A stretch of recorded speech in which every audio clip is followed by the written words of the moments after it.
All right, and we are live. Everybody, on Fridays, you usually see me for beef tips on Friday, but today we are honored to have our special guest, Scott Johnson, who is the president and CEO of the Warrior Alliance. That's also here in Atlanta, out at the Battery. Everybody say hi to Scott. Hey. Thank you so much, Scott, like I said earlier, for taking time to speak with us today. We are so pumped to be partnering with you guys for our Hero Week this week. I know we kind of had a little email exchange, and our Hero Week every year, we partner with a charity that helps veterans, those people, heroes in our community, whether local, worldwide, and we love to be able to help them. And so now that you're here, I would love to, let the people know more about you. So, I mean, I've read up on you. So Oh, I did. okay. I did a little read. I wanted to be prepared. Yeah. But why don't you go ahead and tell everybody a little bit about yourself?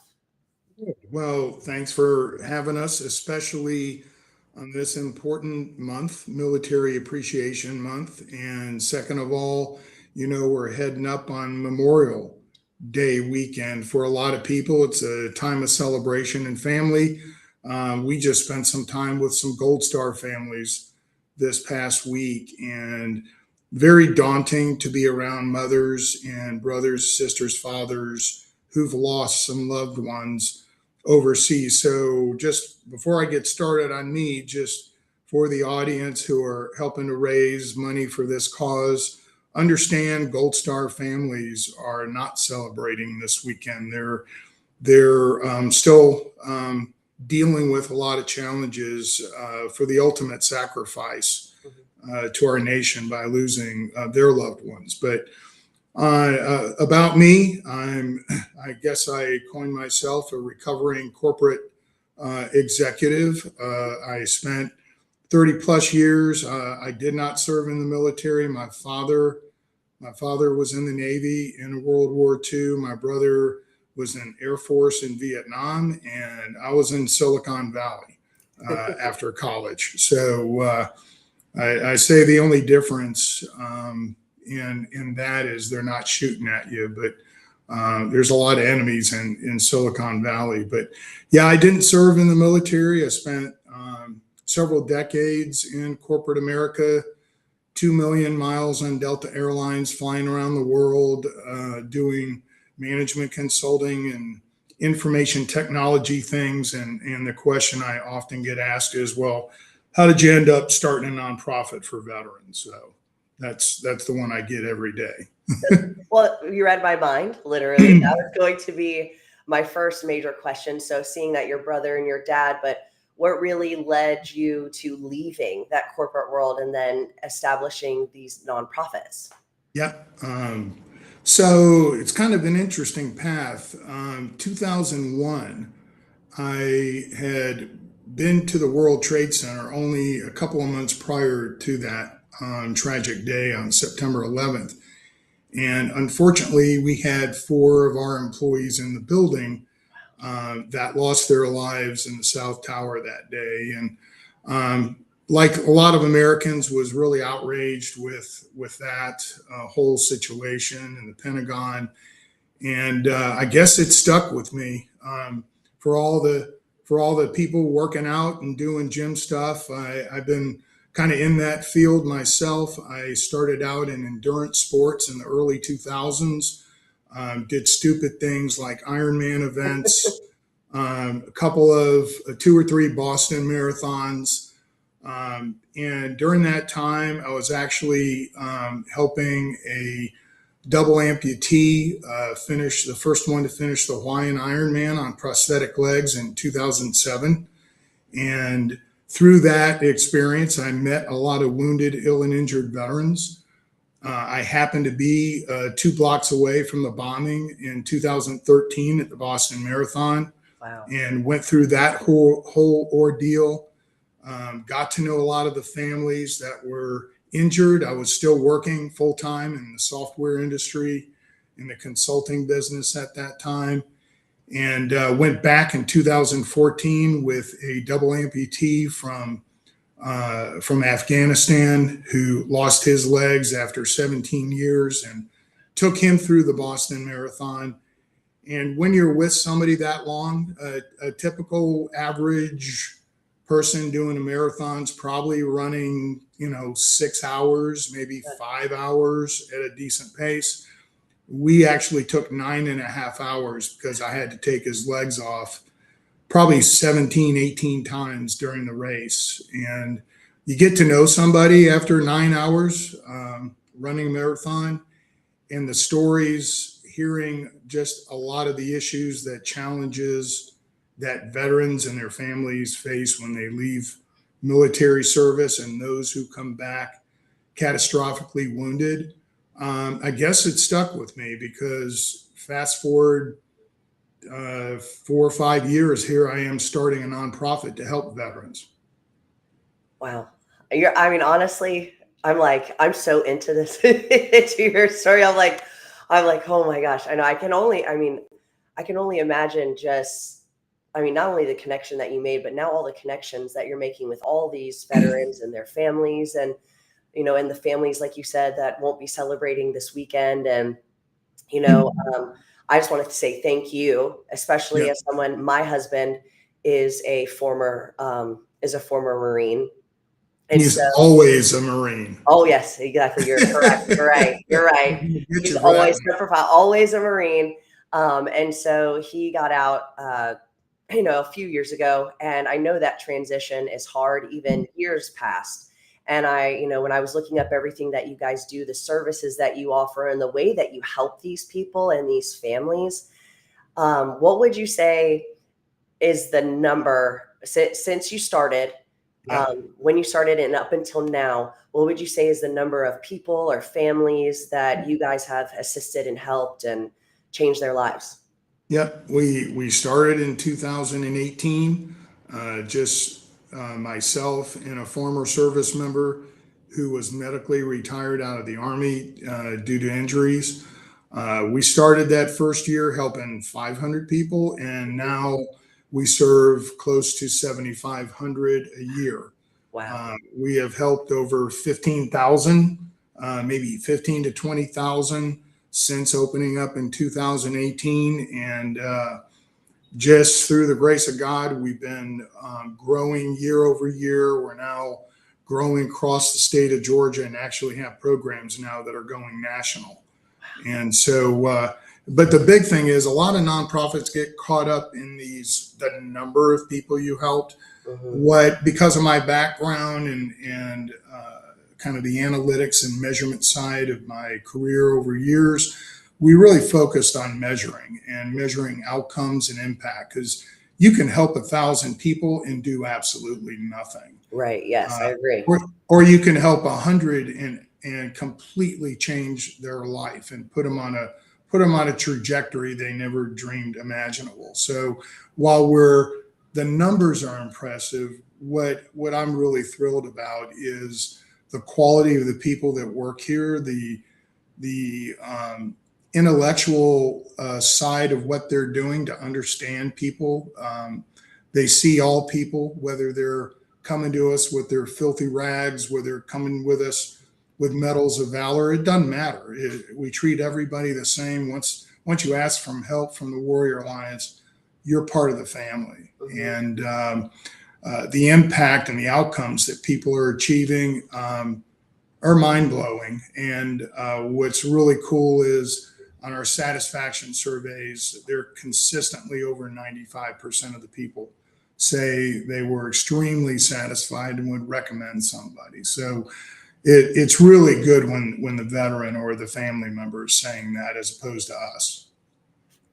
I love that. Sorry. You would think I'm getting emotional, but I'm dealing with these Georgia allergies. But I do like to cry. I was not going to cry on the podcast, All hopefully. right. Well, we'll get there. We'll get there. We probably will. I love people have called me Sniffles for a long time, so we may get there. But so, you said earlier all these miles that you've been, because like I said, I read up on you. I watched, a couple things, and you've been all over the world. You've had business in the Far East, Asia. So how is it that you settled here here in Georgia? Well, believe it or not, I'm a rarity. I was born and raised here in Dorville, Georgia. I left I went to a Big Ten school, tried to do a sports thing up there, and ended up coming back to Atlanta after I graduated. Went out to Silicon Valley for a little bit, and ended up back in Atlanta again. So my clothes have been in Atlanta since for all that period of time. I was just working in Boston, a lot of things overseas over that amount of time, doing huge outsourcing and business transformation projects, mergers, acquisitions for a lot of major companies here in Atlanta, whether it was Delta Airlines or the banking industry or Georgia Power. I had my fair share of understanding very complex business situations and apply that knowledge to the nonprofit world. My employees complain that I'm not a nonprofit guy, and I've never picked up the language, which is fine. I think we're in the business of helping people, and we're in the business of helping our donors see the value for their dollars that they put in here. And so a lot of people think of nonprofits have to act differently. And one of my favorite quotes was by Bernie Marcus, who was first money in with the Warrior Alliance and stayed with us and still continues even after his passing. He said, "I don't know what it is about corporate people. They get into nonprofit and they lose their brains." And I'm trying to stay on the other side of that ledger. So hopefully we're running it like a business, but with the heart of a nonprofit. Right. And I love what you said about, impacting people because, clearly, God put it on your heart to really move into this space to change lives and impact people. And, like I said, when I was looking at everything that you guys have done, you guys were just at the Braves Stadium. Because you guys are at the Battery, and that looked absolutely incredible. Can you tell me a little bit about what that event that you guys just had entailed? Yeah, we're an official community partner of the Atlanta Braves in the Atlanta Braves Foundation. You can see it over my shoulder here. That's the logo that they provided us when they moved us in here in 2021 to be kind of their right arm when it came to military engagement and impact in the veteran community. And so we do a lot of the events, activations for things, whether it's Armed Forces Day, Memorial Day, 250th anniversary of the celebration here coming up. This past weekend was Armed Forces Day, and that was a huge undertaking. We had a big block party at the end of the Battery. We had about 20, 30 recruiters from all branches out there signing people up, doing push-ups and chin-ups and all kinds of stuff. So while all that was going on, we actually brought about 130, 140 active duty service members from all branches out on the field while they played to a military band in formation around the baseball diamond. Wow. And put all the branches in their dress uniforms. We had veterans out in the outfield from each of the military branches holding the flag of their branch.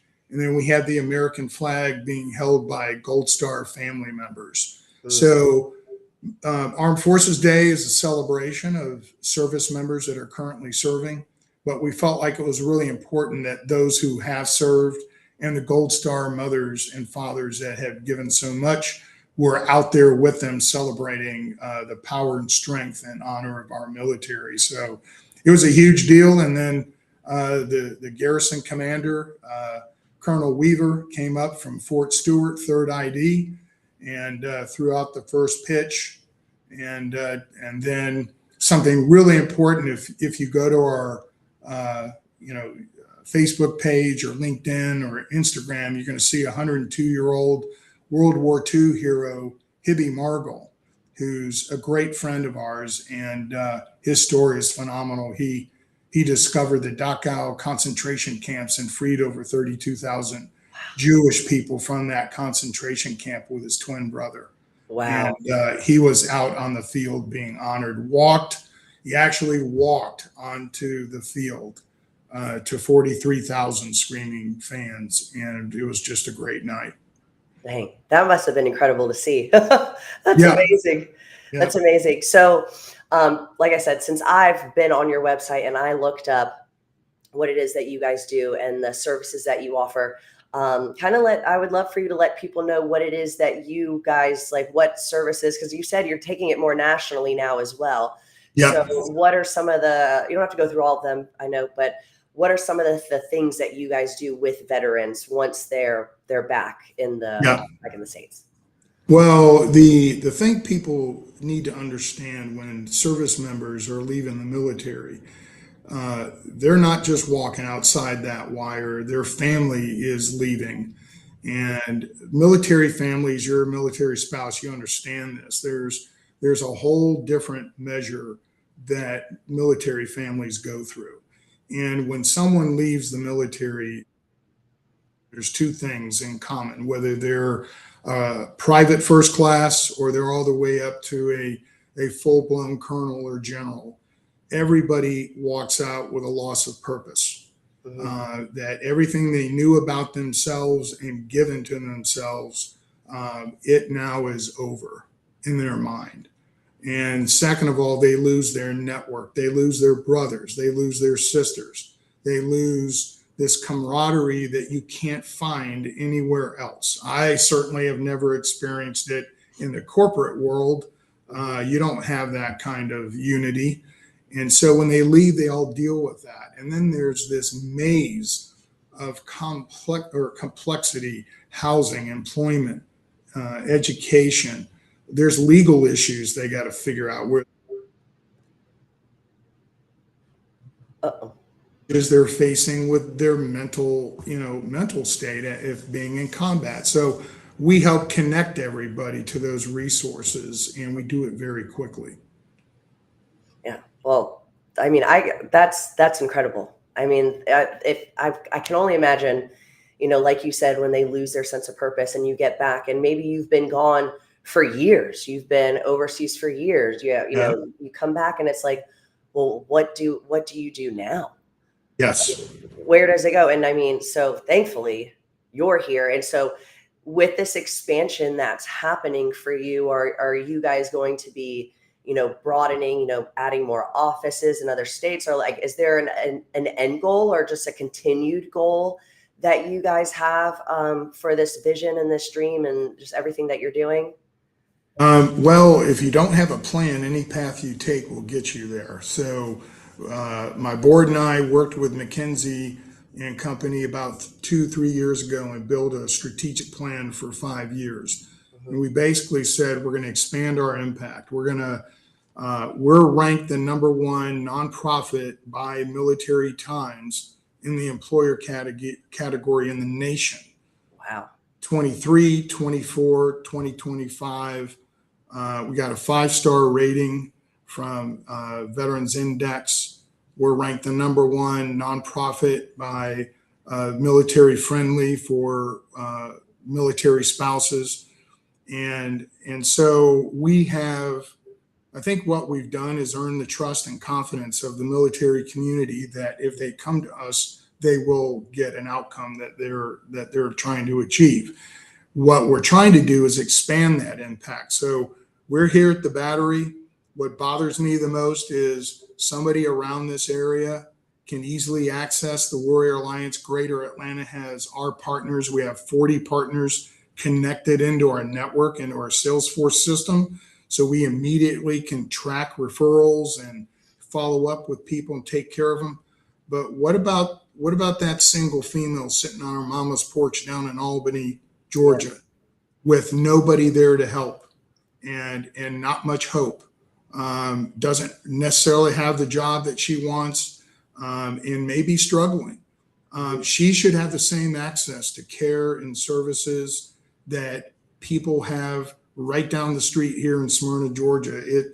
The location of where people live shouldn't determine that if you serve this country, you deserve the same kind of service. So that has driven us. We won a big grant with the VA to support suicide prevention Yes. around the state of Georgia. We have just launched that. So we'll be in Augusta, Savannah, Columbus, doing that kind of work in those communities.